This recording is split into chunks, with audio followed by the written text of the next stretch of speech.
The Continuously Computed Release Point CCRP mode provides computed automatic release of bombs. This is usually done with the wings level, but it can also be done in a dive or with a nose high attitude. We have unguided bombs loaded again for this lesson, but this is the primary mode used when dropping laser guided bombs. This mode requires a target point from which to build the bombing solution. I may refer to that point as the system point of interest, or SPI, as we go. Steering information will be presented in the HUD and you'll fly the aircraft to the release point. The weapons will automatically release at the proper time to hit the target. I have the lesson paused with the target straight ahead, so let's set the aircraft up for the attack. Press spacebar to continue. The setup and displays are the same we've already seen in the CCIP bombing lessons.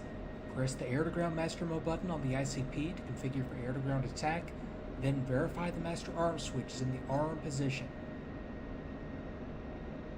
You should have the air-to-ground SMS page displayed on the right MFD. CCIP submode is selected by default, so let's change that to CCRP. The submode may be changed by depressing the adjacent OSB and selecting a new submode from the menu. You can also depress the missile step button on your stick to cycle through the available modes. You could even select Profile 2 that is already set up for CCRP. So select CCRP as the submode and press spacebar to continue.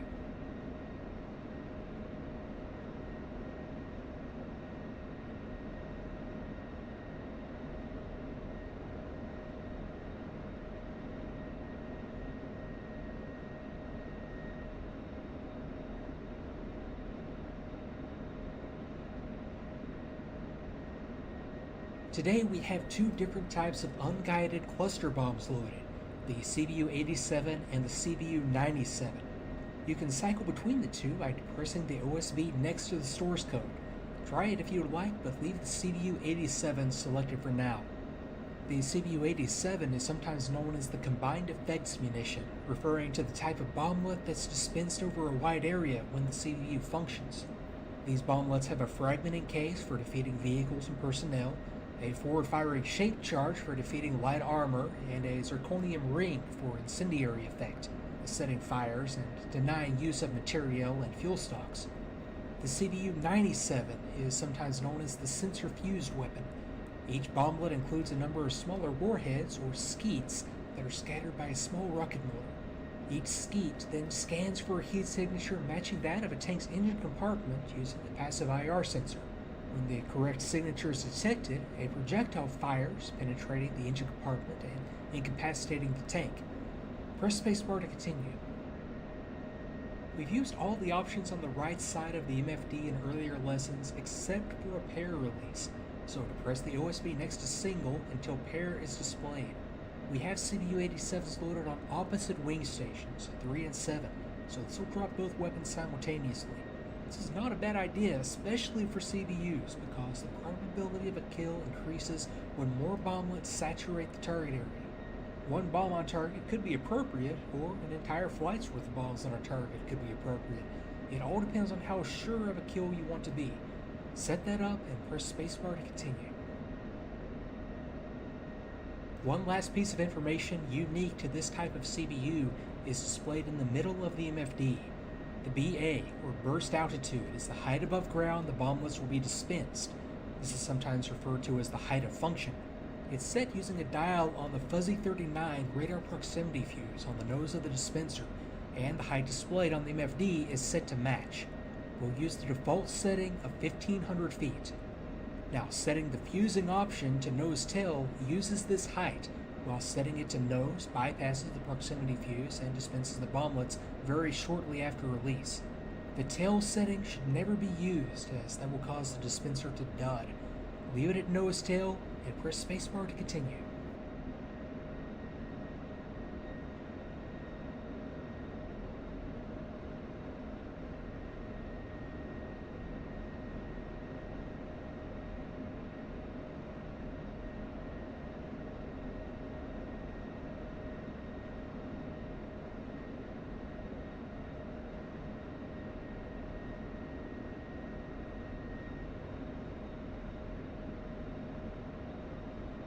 Now, with the setup complete, let's look at the HUD symbology. The three key features for this mode are the flight path marker, steering line, and solution queue. We've seen the flight path marker in many lessons already. It's the aircraft-shaped symbol that shows the direction we're traveling. The steering line runs vertically from the top to the bottom of the HUD. It shows the azimuth we need to fly to line up correctly on the target. The key will be to keep the flight path marker lined up with this line as we approach. The solution queue is the small horizontal line at the top of the steering line. This will begin to fall down the steering line about 10 seconds prior to release. The bombs will be released when the solution queue reaches the flight path marker, as long as the weapon's release button on your stick is held. Press spacebar to continue.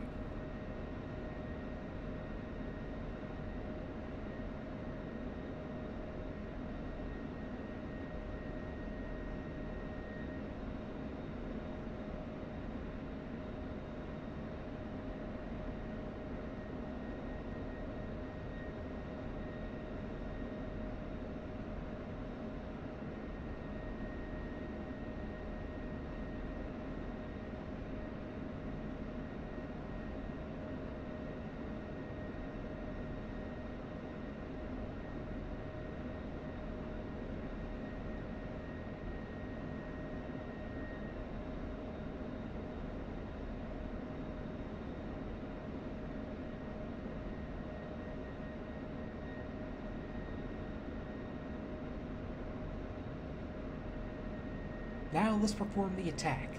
I've marked the target at steer point 1 with red smoke, although it will probably be out of sight at release. After all, that's the point of this delivery mode. You should see the target designator box, a small square with a dot in the middle, in your HUD at that location. This replaced the steer point symbol when we entered CCRP submode, and is the point on the ground the bombing solution is computed for. You could, if you wanted, move the location using the cursor enable control on your throttle, but leave it at the steer point for now. We'll look at other ways to update the location with lessons on targeting pod and radar. Press the spacebar when you're ready to unpause and make the attack. I'll talk you through it as we go.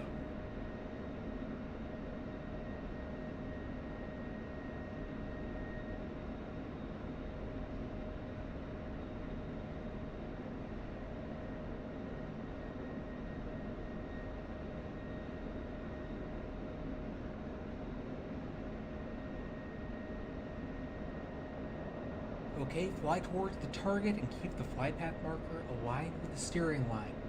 At the bottom right of the HUD, you'll see the slant range to the target in nautical miles and a countdown to release. We have plenty of time.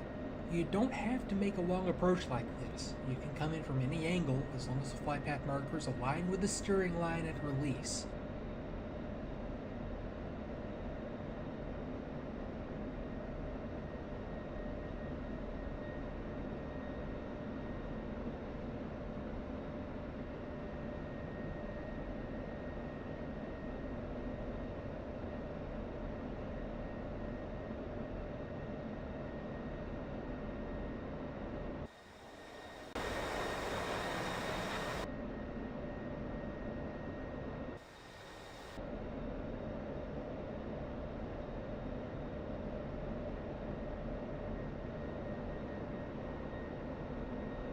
We're coming up on the release. Depress and hold the weapon's release button when the solution queue starts to move down the steering line. The bombs will release when it intersects the flight path marker.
Okay, weapons away. You should see the flight path marker flashing to tell you the bombs have dropped.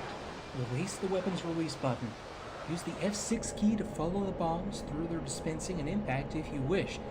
If you happen to be at low altitude at release, perform a safe escape maneuver to avoid the fragmentation. Up this high, though, take whatever action the threat situation dictates. Push spacebar when you're ready to wrap up. Okay, we still have two CBU97s loaded for use against armored targets, and we have some armor set up at steer point 2. Use the rocker switch on the ICP to select steer point 2. Then, depress the OSB adjacent to the stores code to select the CBU97s. Use the same procedures as before to select CCRP submode and set the other options to your liking. Feel free to make the attack on your own. You may wish to experiment with different ways to approach the target or different attitudes at release. And when you're done, press escape to end the lesson.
Pull up.